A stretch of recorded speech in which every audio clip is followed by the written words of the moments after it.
네, 안녕하세요. 어, 오늘은 이 시장 자체가 많이 좀 힘든 하루였지 않았나라는 생각이 좀 드네요. 특히 이제 코스피에서 그 외국인이 엄청난 금액으로 매도를 하는 바람에, 참 쉽지 않은 그 하루였지 않았나. 거의 대부분의 종목이 다 그 운봉을 맞아 다 하락을 했을 것 같다는 생각이 들고요.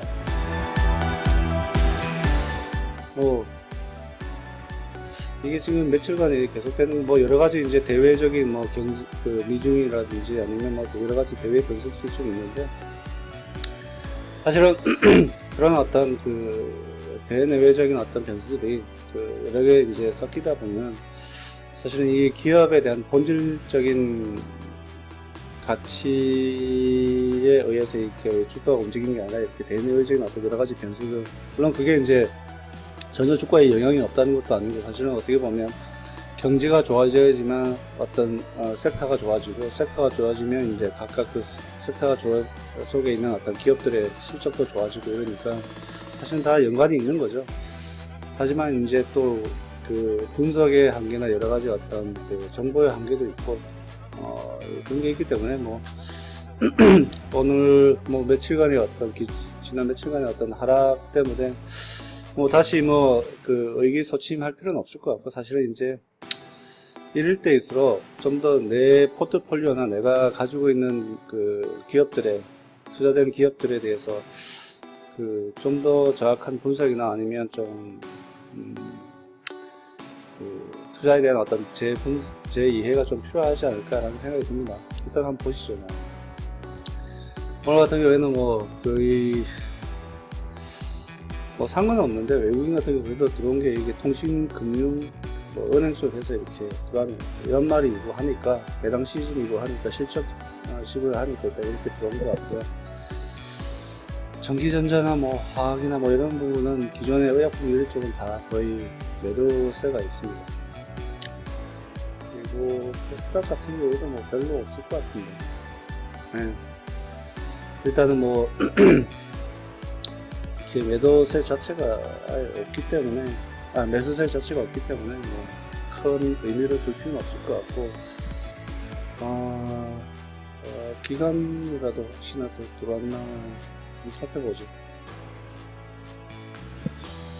네, 기관 같은 경우에는 좀 의미 있는 어떤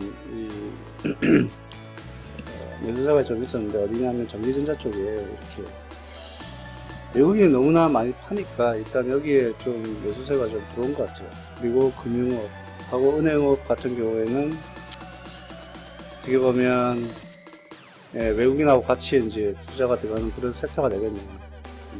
금융업, 그 다음에 전기전자 같은 경우는 기관만 들어갔습니다.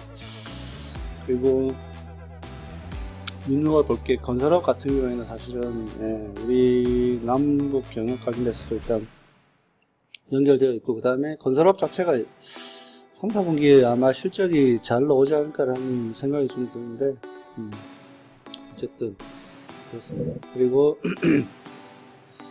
코스닥 같은 경우에는 오직 기관밖에 없죠. 그렇죠? 들어오는 수급이. 그래서 들어온 수급을 보면 통신 방송 서비스, IT 소프트웨어 서비스, 그 다음에 IT 하드웨어 여기에 들어와 있고, 그 다음에 제약 부분, 방송 서비스, 인터넷 디지털 콘텐츠 이렇게 들어갑니다. 그래서 일단 디지털 콘텐츠나 그 다음에 IT 소프트웨어 같은 여기는 게임주가 들어가 있죠. IT 소프트웨어는. 그 다음에 디지털 콘텐츠 같은 경우에는 엔터테인먼트 주가 좀 들어가 있고, 그래서 일단 전반적으로 이쪽에 기관에서 우리나라의 향후 이제 실적이 좋아질 거라고 생각되는 어떤 그런 섹터에 이렇게 계속 투입을 하는 것 같아요, 자금을.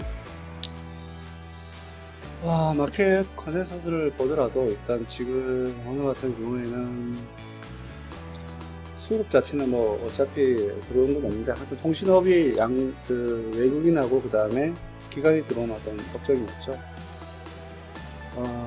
그럼 뭐 일단 리포트 자체는 그렇게 많지는 않지만 그래도 존재하고 있고, 지금 이제 리포트가 많이 나오는 부분은 화학소하고 그 다음에 유통업 이렇게 보면 되겠네. 건설업까지 이렇게 보면 되겠네. 코스닥에서는 화학 쪽의 리포트가 좀 많이 나오고, 그 다음에 그게 이제 대형주 위주의 어떤 리포트다 이렇게 보여지는. 자, 오늘 뭐 이렇게 그냥 오늘만 들어온 어떤 그 리포트를 한번 간략하게 살펴보면, 드래곤 리포트 같은 경우는 이 드래곤 스튜디오 같은 경우에는 이 리포트가 오늘 상향한다고 일단 한계가 뜬 것 같고, 그 다음에 화성 엔터프라이즈, 그 다음에 이게 일단 신발하고 그 패션 쪽 같은데, 일단 이쪽도 이렇게 이쪽 섹터가 좋아지고 있나 라는 생각을 좀 해봐야 될 것 같고, 그 다음에 아프리카 TV 같은 경우에는 플랫폼 비즈니스인데 상당히 지금 많이 올랐다고 생각했는데 좀 더 오를 거라는 생각을 삼성증권에서 냈네요. 특이한 종목이니까 이건 더 올라갈 수도 있기 때문에, 왜냐하면 확장성이 이게 우리나라뿐만 아니라 이게 아시아 전역으로 나가게 되면 아무래도 엄청나게 클 수 있는 가능성은 충분히 있습니다. 그 다음에 눈에 띄는 게 이제 CJ 같은 경우에도 좀 눈에 띄고,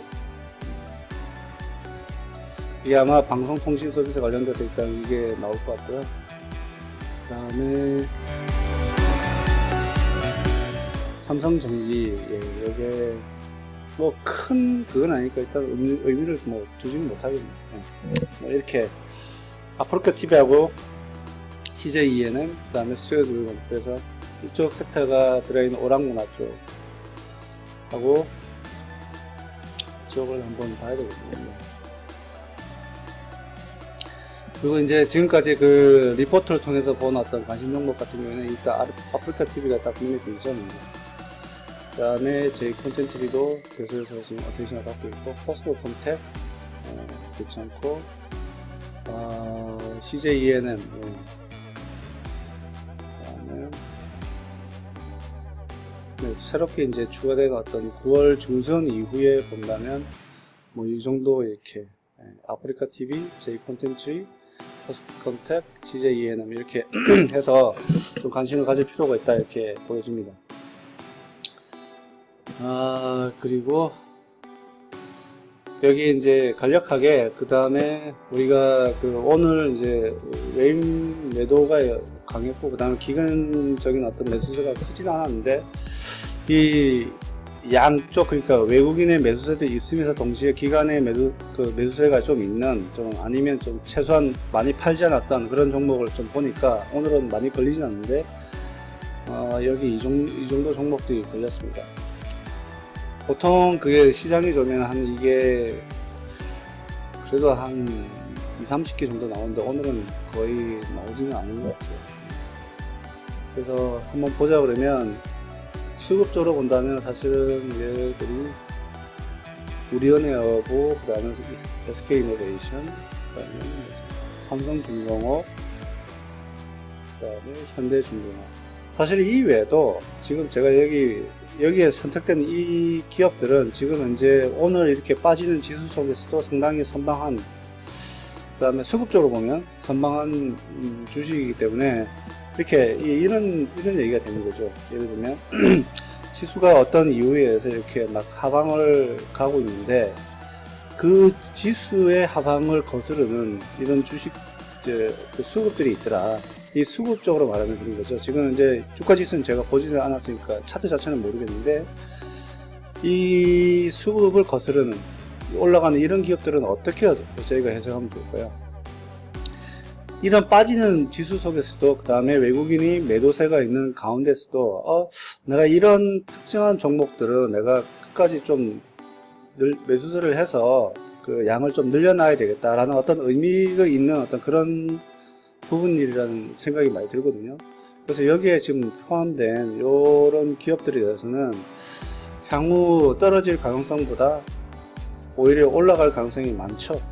지금 현재 주가 위치가 어디 있는지는 좀 알 수는 없겠지만 하여튼 그런 어떤 가능성이 있기 때문에, 지금 현재 이런 게 그냥 오늘 하루만 좋은 게 아니라 사실은 이게 이런 역행하는 지수와 역행하는 어떤 이런 수급을 보여준다면 이건 좀 뭔가 진지하게 고민하면서 좀 파악을 해 볼 필요가 있다라는 생각이 충분히 듭니다. 그래서 한번 파악을 해보시기 바랍니다. 저도 이런 걸 관종으로 놓고 그 다음에 그 일일이 차트와 기업 평가나 이런 걸 다 하고 있기 때문에 하면 아마 도움이 많이 되실 겁니다. 그 다음에 특별히 눈에 띄는 게 이제 이렇게 이제 금융 쪽도 있지만 이제 건축, 그 다음에 영업무역처럼 일단 이 그 패션 쪽, SK 네트워크스 물산 비싸니까 일단 쭉 있고, 그 다음에 이노텍, 쇼핑, 하나케미칼, GS30, 덴티움 뭐 이런 기업들이기 때문에 아마 섹터별로 이 속해져 있는 섹터별로 이런 기업들이 사실은 그러니까 뭐 소외된 종목들은 아니고 아마 같이 올라가면 같이 올라가는 어떤 그런 주도적인 역할을 하고 있을 겁니다. 그래서 이런 기업들에서 관심을 가지고 한번 파악을 해보시는 게 의미가 있다라고 말씀을 드리면서 오늘은 이제 여기까지 일단 그 관심 종목에 대해서 일단 파악을 하고요. 여기 중에 지금 우리가 그 어제 사실은 이제 제가 그 과매도 종목으로 해서 일단 몇 가지 본 종목들이 있는데 그 케이스가 이제 어떻게 파악되냐면 사실은 우리가 그 본 것 중에 여기 동성제약 얘기를 하면서 아마 얘기를 했던 것 같아요. 어제 그 얘기하면서 이 차트를 어제 보아하니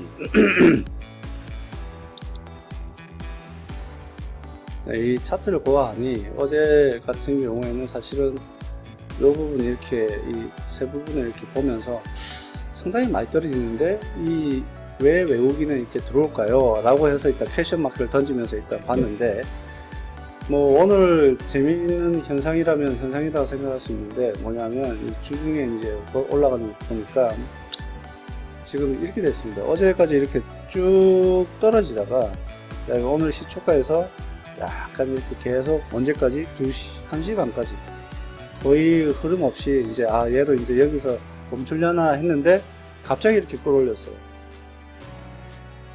갑자기. 근데 이 들어온 수급이 누군지를 보니까 기관이 들어왔고 외국인은 오히려 팔았어요.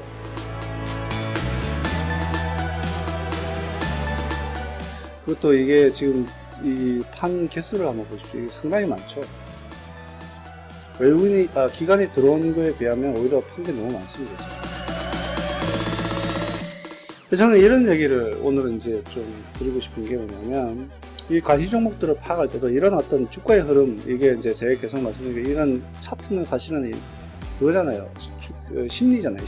심리인데 오늘 하루 중에 딱 보니까 뭔가 아무것도 일 없다가 갑자기 누가 올렸는데 그 올린 주체는 뭐 확인할 수 없으나 예상컨대 일단 누군가 올려서 팔려고 했던 어떤 그런 부분이 라고 이제 그냥 생각을 한다면 이게 기관이 들어온 이 매수보다 외국인의 매도세가 훨씬 더 크거든요. 그래서 이게 지금 현재 무엇을 의미하는가, 이게 한번 고민을 해 볼 필요가 있는 것 같아요. 이 심리 자체가 앞으로 이걸 올리고자 하는 어떤 그런 의도가 있는 건지, 아니면 이 외국인이 물량 정리하면서 털어내게 하는 건지, 이게 참 이걸 뭐 스토리를 쓴다고 해서 그 스토리가 맞는다는 보장은 없지만 하여튼 이런 부분에서 이런 심리에 대해서 일단 고민해 볼 필요가 있다. 저는 일단 긍정적으로 보이지는 않는데요. 왜냐하면 이제 이렇게 기업의 가치가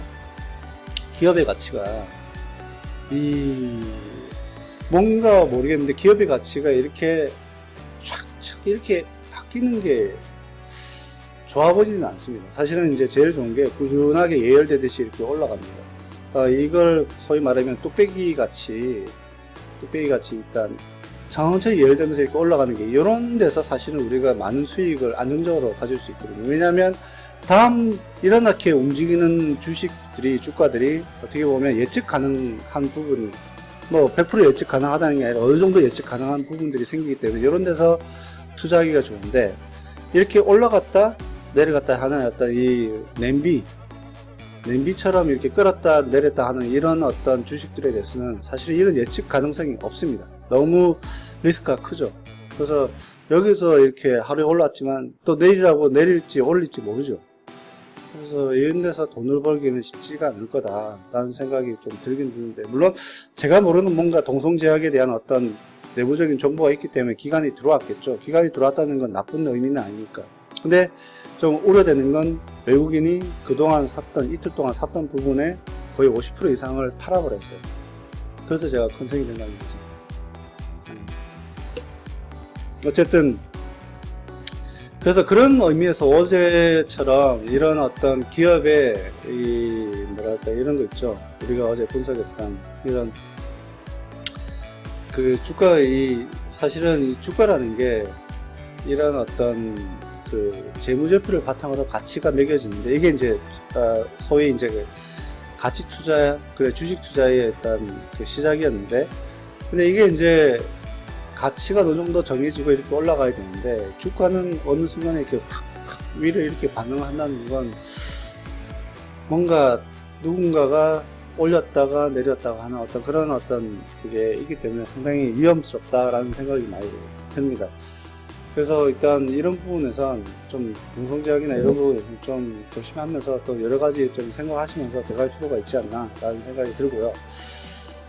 그리고 어제 저희가 이제 봤던 과매도 중에서도 그 셀트리온 같은 경우는 사실은 셀트리온 헬스케어인가요? 예, 헬스케어 같은 경우에는 사실은 뭐 과매도 상태에 있었고, 셀트리온도 마찬가지고, 그 생각보다 지수가 떨어지는 어떤 그런 영향을 봤을 때 많이 이게 편디고 있는 것 같아요. 그 말은 어제 이제 말씀드릴 것 중에 이 주식 차트를 한번 보면서 어제 여기 차트에서 제가 어제 말씀드렸던 것 중에 이거잖아요.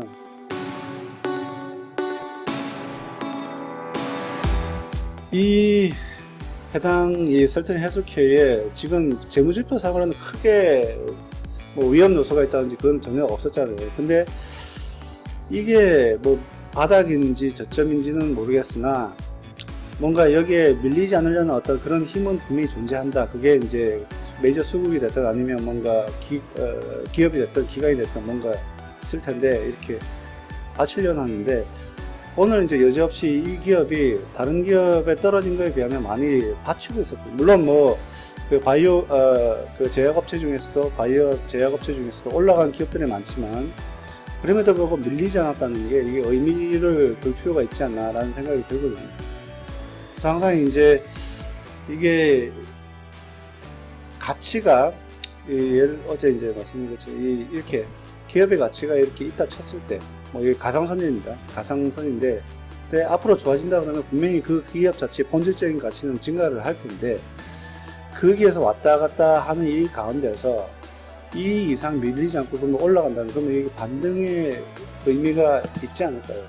뭔가 새로운 어떤 사건이나 뭐 문제가 발생되지 않는 이상. 뭐 이게 단순히 어떤 그냥 느낌이 그렇다가 아니라 이 가치를 믿는다면, 지금 이제 이 셀트리온 헬스케어에 셀트리온뿐만 아니라 셀트리온 헬스케어, 뭐 셀트리온 제약도 마찬가지겠지만 그 기업의 가치가 이렇게 있다 그러면 그 가치대로 이렇게 흘러가지 않을까라는 어떤 그런 생각을 하게 되거든요. 사실 이런 거는 뭐 오버슈팅이라고 보면 되고, 그 다음에 언더슈팅 해서 띄우고 이렇게 하는 건데, 물론 이제 수급 자체가 아직 돌아가지 않았기 때문에 조심스러운 면은 있습니다. 수급이 이제 어느 정도 돌아준 다음에 같이 이제 올라가겠죠. 왜냐하면 올리는 주체가 있어야 되니까요. 언제 올릴지는 누구도 모르니까 얘가 이렇게 계속 이렇게 길지 아니면 이렇게 바로 올라갈지는 이 수급을 관장하는 메이저 수급이 들어와줘야지만 같이 올릴 수 있거든요. 그래서 그걸 보고 있으면서 이걸 이제 들어간다면 투자의 시점은 좀 맥을 좀 잘 잡지 않을까라는 생각이 듭니다. 네, 오늘은 어쨌든 일단 뭐 관심 종목에 대해서 일단 간략하게 봤고요. 그 다음에 차트를 통해서 이제 그 해당 기업을 어떻게 투자하고 가야 되는지, 그 다음에 저점이라는 게 도대체 어떻게 생각하고 받아들여야 되는지 이렇게 좀 말씀을 드렸는데, 모르겠습니다. 일단 오늘 뭐 동성제약 케이스나 아니면 그 셀트리온 헬스케어에 대한 어떤 느낌을 보시면서 사실은 좀 이제 우리가 투자할 때도 여러 가지 좀 이런 고려사항이 좀 많지 않을까라는 생각이 듭니다. 좀 그걸 보시면서 한번 투자에도 응용을 해보시고, 그 다음에 이 파라다이스 같은 경우에는 사실은 어제 제가 가지고 있는 관종 리스트 중에 사실은 과매도 상태에 들어가 있는 것 중에 하나였는데, 아마 시간 때문에 제가 말씀 못 드린 것 같은데 이게 쭉 내려오거든요. 근데 파라다이스 같은 경우에는 지금 재무제표 내는 걸 보면은 뭐 그렇게 뭐 나쁘지는 않습니다. 물론 이제 여러 가지 변수가 있습니다. 뭐 중국의 변수나 이런 부분이 있기 때문에 뭐 쉽지는 않은데, 하여튼 어쨌든 뭐 한번 관심 있으신 분들은 이 기업에 대해서 한 번 더 분석을 해보시고 또 같이 뭐 투자를 해보시면 어떨까라는 생각이 드네요. 예, 오늘은 뭐 길게 안 하고 일단 여기까지 해서 일단 먼저 마무리 짓도록 하겠습니다. 예, 오늘도 수고 많으셨고 또 뵙겠습니다. 감사합니다.